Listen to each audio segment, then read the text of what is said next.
Nagbabalik ang Good Morning Club at ito ang inyong kumari kunpare. Para sa sada namang makabuluhang talakayan at palitan ng opinyon tungkol sa buhay mag-asawa.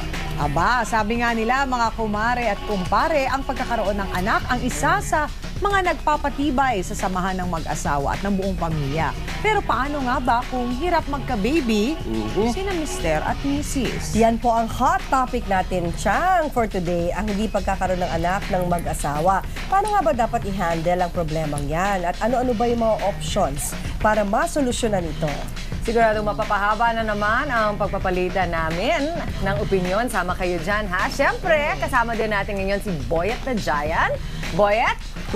Yan. Siya kasi ang ating gongman. Hawaiian. Good morning, ha? Good morning, Boyet. Summer na summer. Patingin nga. Summer. Hindi halata, ha? O, sige. The moves. The moves, the moves. Alalalala.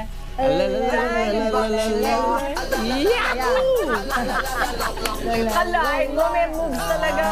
Okay, simulan na natin mga kumari kunpare. Panoorin natin ang unang eksena.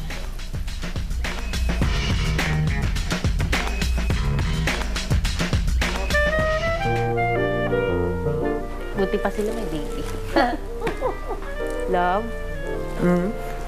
Gusto ko na kasing magka-baby. Di ba nga 7 years na tayong kasal pero di pa rin tayo nabibiyayaan ng anak. Bala ko sanang ulit magpatingin mamaya sa espesyalista. Okay, sige. Gusto ko pati ikaw kasama. Ako? Sige na. Maghintay lang tayo dahil tsaka namang darating din ang panahon na magkakaroon na tayo ng baby. Tingnan mo, nagpa-check up ka na. Wala kang problema. Siya ay lalo naman ako dahil tingnan mo naman ang pangatawan ko, macho. Tsaka lahi kami ng maraming nagiging anak eh. Sigurado ka, Makata? Oo naman ay, sigurado po ako. Tingnan mo naman oh, ang laki-laki ng muscle ko. Nako, mga anak ko, sigurado mo lang diferensya. Nagpatingin siya. Tama. Dapat din ikaw, Makata. Baka naman natatakot ka lang na malaman na may diferensya ka. Mga kumarit kumpare, tama bang pilitin ni Mrs. si Mister na magpakonsulta sa espesyalista? Iwanan ko na kayo. Huwag niyo na ho akong kulitin. Siya na lang ho samahan yung magpa-check up, magpatingin, at kumonsulta na rin ho kayo dahil ang laki-laki ng tiyan niyo, baka buntis din kayo. Tingnan mo itong asawa mo. Love!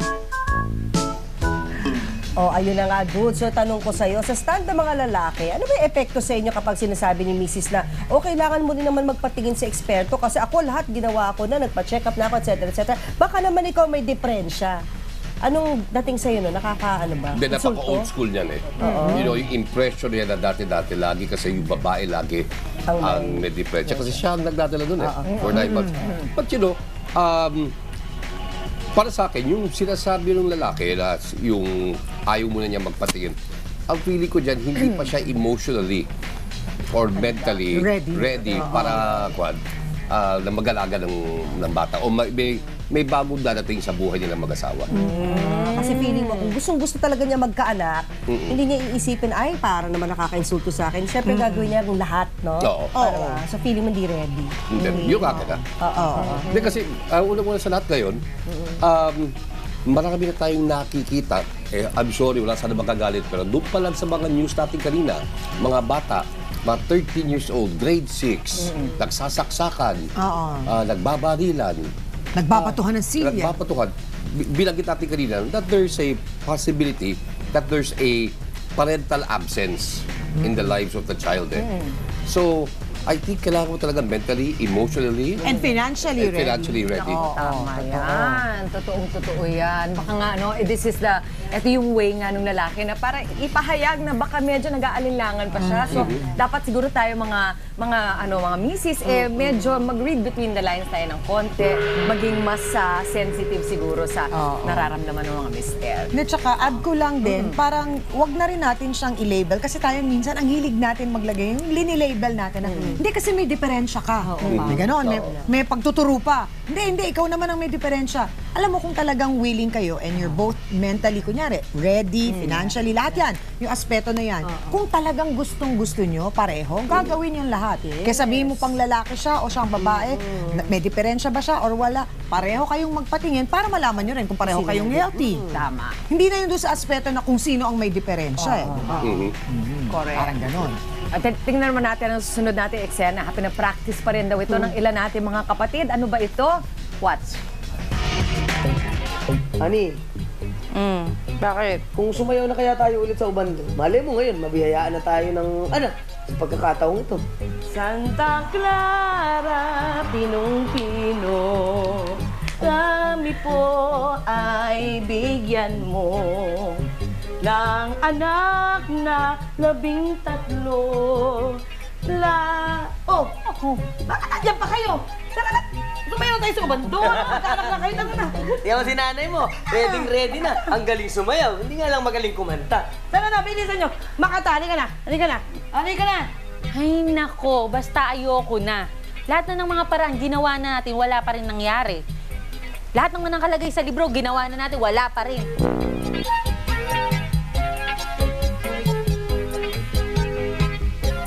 Pati pagpapadasal sa mga albularyo, wala pa rin.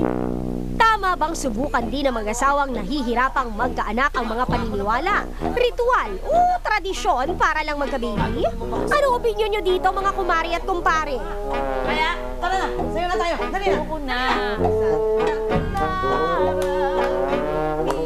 Oo, diba? O ayan mga kumare at kumpare, may kakilala ba kayong mga nagkaanak dahil daw sa mga ritual o yung paniniwala na ganito, di ba? Na ang sinasabi naman ng mga matatanda wala namang masama, wala namang mawawala kung subukan. Parang a test of faith, parang ganon. Pero huwag nyo naman sasabihin porque kayo ay nagkaanak dahil nga sa mga ritual na yan. Kasi napaka... it's the physical capacity talaga kasi to bear a child Ngayon naman kasi meron pa yung mga in vitro. Oo. Na nag-work naman sa iba, meron kilala nag-work Meron. in vitro. Nakakaroon ng kambal pa nga. Pwedeng sabihin magkakaroon kayo ng kambal. Ay, paano ba yung in vitro na yan? Paano? Hindi. Well, Di ba parang isa siyang prosesong medyo... proseso na ini-inject sa direkta sa babae. Oo. Ang gusto ko lang naman sabihin dito, parang ang dapat siguro tutunan din natin, yung huwag tayong masyado mag-label na kapag ka ang isang lalaki, lalo na pag lalaki, walang kakayahan na magkaanak, wala pong kinalaman sa pagkatao. Yun. Isa tunay na pagkalalaki na. Yung po isang biological, physical na kondisyon. Walang kinalaman sa kung paano niya tutusan ng pamilya niya, kung paano paalagaan. Hindi kasi dito maaalas ka pa ng mga kaibigan Ba't di ka pa magkaare? Walang kwenta yan. Yung word na letter B, ang umpisa, hindi ko type yung... Ako din. Oo, kasi parang, siyempre, di ba kung sabihan ka nga naman, kayo bang mga lalaki, ganyan ba nakuha niyo talaga? Alam mo, grabe talaga yung peer pressure. Oo, totoo yan. Matindi talaga. Lalo na sa lalaki. Alam mo, hindi pwedeng sabihin sa katulad na lalaki porque may anak Hindi Tama ka madaling rin dyan. sabihin Oo. Tama ka rin dyan. Nasabotahin Pare. ka. Hindi, tama yan. Dahan-dahan pare. Nasa kalagitan ako lang Ganda ng discussion. Pare, halika na. Tama ka dyan, dus hindi porket may anak at tunay na lalaki ka na. Hindi yan ang ano. That's why yung nagiging problema tuloy sa marami is akala mo kailangan mo magkaanak para mapatunayan mo sa buong mundo. Na lalaki ka. Na lalaki ka. At walang diferensya kayo mag-asawa. Mapapanatili ang ano natin, ang ano ba yung may term pa sila dyan yung ano ng pamilya natin. Ang lahi. Ang lahi. Lahi. Yun. Ang naging problema, tuloy hindi pa rin sila financially, emotionally, mentally ready. Okay? Pero mga kapatid, kung lahat ay nagawa nyo na tulad ng ritual, tradisyon at kung ano-ano pa, para lang magkaanak, abay pwede rin maging option ang susunod na eksena. Sinang ka sa mundong ito, laking tuwa ng magulang mo, at ang kamay nila yung ilang. Han, nalulungkot talaga ako Pag naiisip kong tagal-tagal na natin nagsasama. Pero hanggang ngayon, hindi pa rin tayo nagkakaanak, nagkakaedad na tayo.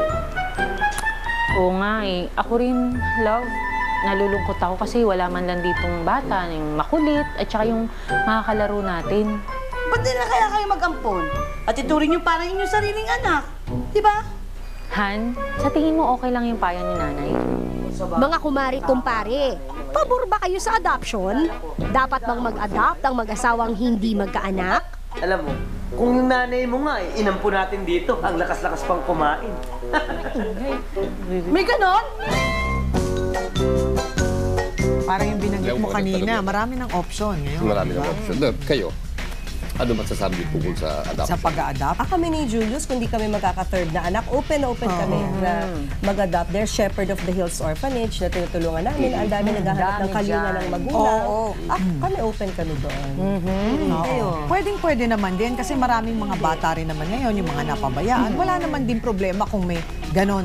Talagang yung iba umaabot sa puntong ganyan. Yung iba nga, sabi mo, yung parang pumapasok dun sa ganong proseso, yung in vitro. Meron pang iba meron pang isa di ba? Yung kukuha ka ng ibang nanay, yun naman ang magbibitbit. Surrogate. Yes. Yun. Usong-uso Pwede rin. naman yun sa Amerika din, di ba? Sa mga sikat na Si Sarah artista. Jessica Parker, surrogate yan. Kasi may mga problema din. Kasi ito naman ang hindi naman natin mapapagkaila. Kaya doon yung sinasabi nila na yung maternal instincts, meron talaga yun eh. Yung nasa babae talaga na dadating ka sa punto na gusto mong mag-alaga. Magka-baby. Gusto mong magka-baby.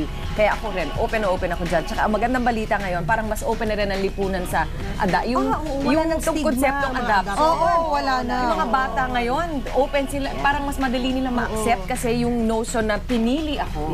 Oo. You are blessed. At ako, blessed ako dahil akong pinili, akong minahal, at akong aalagaan. Pero sana kung gusto idagdag, ito isang bagay na iniiwasan talaga ng tayo, ewan kung dahil sa tradisyon o paniniwala, pero ayaw natin kumonsulta sa mga eksperto, mga psychologists. Hindi ganun kadali din pumampon. Oo, may mahabang proseso din siya. So kailangan mo talaga pumunta halimbawa sa isang psychologist. Oo. At Para i-assess nila muna. hindi lang ikaw, kundi i-assess ano ang dapat yung gawin para hindi maramdaman ng bata na siya May ampun preparasyon. lamang. Ay, oo. Minsan kasi sa pagtanda ng bata, dadala yung ampun ako eh. And then ando na naman, sorry. Tapos yung may dugtong na lang, Oo. ampun lang ako. So medyo nabababa na naman yung pagtingin ng bata So sa kailangan sarili. malaman din kung ano yung hinihingi nung adoption in the terms of Pwedeng i-next topic natin yan. pwede.